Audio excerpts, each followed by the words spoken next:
काव्य प्रकार। आज मैं आपको काव्य के प्रकार यानी काव्य के भेद कितने माने गए उनके बारे में विवेचना करेंगे। काव्य का विभाजन अनेक आधारों पर किया गया है, उनमें कुछ निम्नलिखित है। पहला, छंद के सद्भाव और अभाव के आधार पर। इसमें तीन हो गए भेद, गद्य हुआ, पद्य हुआ और तीसरा मिश्र, जिसमें कि गद्य और पद्य दोनों का संयोग होता है। दूसरा है स्वरूप विधान के आधार पर। इसमें दो भेद हुए, दृश्य और श्रव्य। दृश्य जिसे देखते हैं, जिसके अंतर्गत नाटक एकांकी आ जाएंगे, और ख जिसे श्रव्य, जिसे हम सुनते हैं। तीसरा रमणीयता के आधार पर, जिसमें आनंद कहा जाए, उसके आधार पे तीन प्रकार के भेद हैं, उत्तम, मध्यम, अधम। अब प्रथम आधार पे काव्य के कितने प्रकार कितने भेद हैं उसकी हम चर्चा करेंगे। भारतीय आलोचकों ने काव्य तत्व की दृष्टि से गद्य और पद्य में अंतर नहीं माना। उनकी एक ही कसौटी रही है, सरसता या रमणीयता, जिसकी स्थिति गद्य और पद्य में समान भाव से हो सकती है। गद्य और पद्य का भेदक तत्व है छंद का अभाव या सद्भाव। गद्य छंद रहित रचना, जैसे कि उपन्यास है, कहानी है, कथा है, ये सब क्या है, गद्य में अंतर आ जाता है। पद्य छंदबद्ध रचना, जैसे रामचरितमानस है, बिहारी सतसई है, ये सभी छंदबद्ध रचना हुई। मिश्र छंद रहित और छंदबद्ध दोनों प्रकार की रचनाएं इसके अंतर्गत आती हैं, जैसे मैत्री शरण गुप्त द्वारा रचित यशोधरा काव्य। अब द्वितीय आधार पर जो काव्य के भेद प्रकार किए गए उनके बारे में चर्चा करती हूँ। स्वरूप विधान के आधार पर काव्य के प्रथम दो भेद हुए, दृश्य और श्रव्य। दृश्य जिस काव्य का आनंद मुख्यतः अभिनय देखकर उठाया जाए वह दृश्य काव्य कहलाता है। यद्यपि दृश्य काव्य की रचना मूलतः रंगमंच के लिए ही होती है, किंतु गौणतः उसे सुनकर या पढ़कर के भी हम आनंद उठा सकते हैं। जैसे कालिदास के अभिज्ञान शाकुंतलम को लीजिए, तो उसका देखकर तो आनंद उठाते ही हैं, हम उसको पढ़ करके भी उसका आनंद उठा लेते हैं। यह विभाजन तब का है जब हमारे यहाँ रेडियो नहीं था। आज तो रेडियो से प्रसारित होने वाले, दूरदर्शन से प्रसारित होने वाले नाटक का जब मंचन होता है तो उसका आनंद हम सुन करके भी उठा पाते हैं और देख करके भी उठा पाते हैं। श्रव्य श्रव्य का जिस काव्य का आनंद सुनकर या पढ़कर उठाया जाए वह श्रव्य काव्य है। श्रव्य काव्य या तो कवि के मुंह से सुना जाता है या स्वयं पढ़ा जाता है। चूंकि इसका रंगमंचीय प्रदर्शन नहीं होता, इसलिए इसे श्रव्य कहते हैं। रामचरितमानस, बिहारी सतसई इत्यादि श्रव्य काव्य। लेकिन आज ये अंतर बिल्कुल खत्म हो गया है, क्योंकि आज आप देख रहे हैं दूरदर्शन पे रामचरितमानस दिखाया जा रहा है और उसको एक साथ बैठ के बहुत लोग देखते हैं। वो श्रव्य की सीमा तक ही नहीं रह गया, उसका विस्तार दृश्य तक भी हो गया है। दृश्य काव्य को रूपक भी कहते हैं। रूपक कहने का कारण यह है कि उसमें एक व्यक्ति पर दूसरे व्यक्ति के रूप का आरोप होता है, अर्थात किसी का रूप बनाकर कोई दूसरा आदमी आता है। रूपक 10 प्रकार के होते हैं। रूपक के भेदों के 4 आधार हैं, वस्तु या विषय, दूसरा नेता या नायक, तीसरा रस और चौथा विस्तार। कथानक 2 प्रकार का होता है, एक ख्याति विख्यात, जैसे राम का चरित्र तो इतिहास पुरुष थे, और दूसरा होता है कल्पित।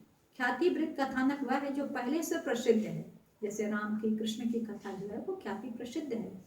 इतिहास पुराण सब इसके बारे में बताते हैं, और उसकी कथा जैसे चंद्रगुप्त है, चाणक्य है, इन सभी जो है ये सब क्या है, ख्याति प्राप्त है। और इसमें कुछ ऐसे हैं जो कि ख्याति प्राप्त नहीं है, उसको क्या है, हम कल्पित मानते हैं, जैसे कि सिंदूर की होली इत्यादि। कल्पित में कथा जो है वो कल्पित होती है, कवि के अपने मन की उपज होती है। श्रव्य काव्य के 2 भेद हैं, एक तो प्रबंध होता है, दूसरा मुक्तक। प्रबंध काव्य वह है जिसमें कोई कथा सूत्र वर्तमान हो, एक ही कथा आदि से लेकर अंत तक चलती है। प्रबंध के 2 भेद हैं, पहला तो महाकाव्य और दूसरा खंड काव्य। महाकाव्य की कथा वस्तु बहुत विस्तृत होती है, उसमें जीवन का व्यापक चित्रण होता है, जैसे कि कामायनी, साकेत, नूरजहां आदि। और खंड काव्य में जीवन के किसी एक अंश का या खंड का वर्णन किया जाता है, जैसे पंचवटी, पथिक आदि।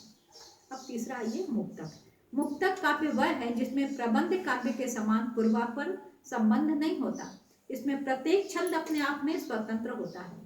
जैसे कबीर के, रहीम के, बिहारी इत्यादि के जो दोहे हैं वो अपने आप में सब क्या है, पूर्ण है। इनका अर्थ करने के लिए पीछे के संबंध या प्रसंग की आवश्यकता नहीं होती। आगे पीछे से कोई संबंध नहीं रहने से ये क्या कहलाते हैं, मुक्तक या स्वतंत्र कहलाते हैं। मुक्तक गीत के रूप में भी पाए जाते हैं, उन्हें प्रगीत मुक्तक कहा जाता है। जैसे विद्यापति, सूर, मीरा इत्यादि के जो पद हैं वो गेय हैं। अब तृतीय आधार, रमणीयता के आधार पर काव्य के जो भेद किए गए उसके बारे में मैं आपको बतला रही हूँ। रमणीयता के आधार पर काव्य के 3 भेद किए गए। पहला उत्तम।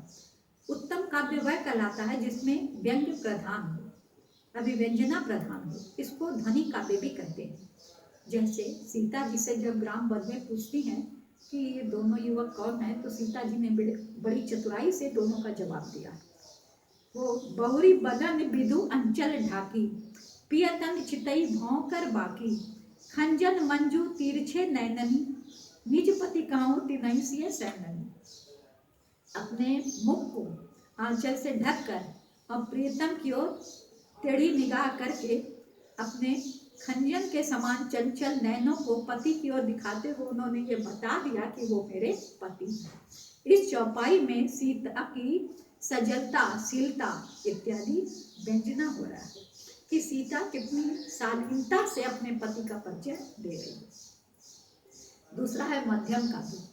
मध्यम काव्य वह है जिसमें व्यंग अर्थ गौण हो। इसे गुणीभूत व्यंग भी कहा जाता है। जैसे थके नयन रघुपति छवि देखी, पलकन हो परिहरी निमेखी, अधिक स्नेह देहि भय भोरी, शरद ससई जनु चितव चकोरी। रामचरितमानस का है। बालकांड में जब राम और सीता पुष्प वाटिका में मिलते हैं, एक दूसरे को देखते हैं, तो पुष्प वाटिका में राम के सौंदर्य को देख कर सीता स्नेह से वैसे ही विभोर हो गई जैसे चंद्रमा को देखकर चकई विभोर हो जाती है।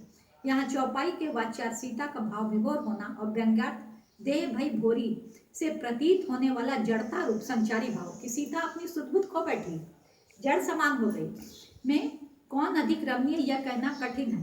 तात्पर्य यह कि यहाँ व्यंग्यार्थ प्रधान न होकर गौण है, अतः यह मध्यम काव्य है। तीसरा अधम काव्य। अधम काव्य वह कहलाता है जिसमें व्यंग अर्थ का अभाव हो अर्थात केवल अलंकार हो। इसे चित्र काव्य भी कहते हैं। चित्र की तरह निष्प्राण होने से इसका नाम चित्र काव्य है। कुछ रचनाएं खड़ग, मुगर, कमल आदि के चित्रों में अक्षर विन्यास करके प्रस्तुत की जाती है, इसलिए इसे चित्र काव्य कहते हैं। इसका उदाहरण मैं आपको दे रही हूँ। कूलन में, केली में, कछारन में, कुंजन में, क्यारिन में कलीन कलीन किल कंत है, कहे पद्माकर परागन में पौन हूँ मैं, पानद में पिक में पलासन पगंत है, द्वार में दिशान में दुगुनी में देश देशन में, देखो दीप दीपन में दीपक दिगंत है, बीठिन में ब्रज में नबेलिन में बेलिन में, वनन में बागन में बगरियो बसंत है। इस कवित्व में न तो कोई भाव है, न रस है, न कोई अर्थ है, न व्यंग है, कुछ भी नहीं है, केवल शब्दालंकार का आडंबर है। अतः यह अधम काव्य कहलाता है। अब ये काव्य का पूरा आपका हो गया। अब अगले वीडियो में आपके लिए अगला जो आपका है उसको प्रस्तुत करूंगी, जिसमें है शब्द, शक्ति, रस इत्यादि।